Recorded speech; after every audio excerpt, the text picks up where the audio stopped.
House dog. இந்த மாதிரி சம்பவம் உங்க வாழ்க்கையில நடந்திருந்தா கமாண்ட்ல சொல்லிட்டு போங்க. பாருங்க இத.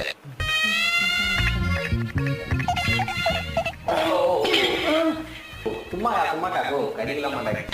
சும்மா சாப்பாடு போடுறாங்க அது கூட பண்ணுவேன். இது நம்பியே வந்த 10 மணி ஆகும் நல்லா தூங்கும். பெல்ட் போடாம போயிருக்கு நாடாம இப்போதா போய் கடிக்க மாட்டேடா சும்மா நீ வேற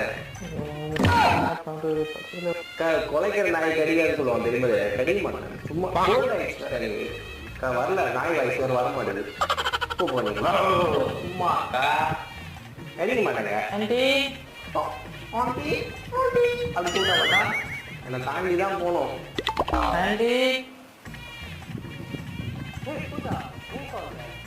நாயா அது ஒன்றும் பண்ணாது. சும்மா இருக்க மாட்டேன்.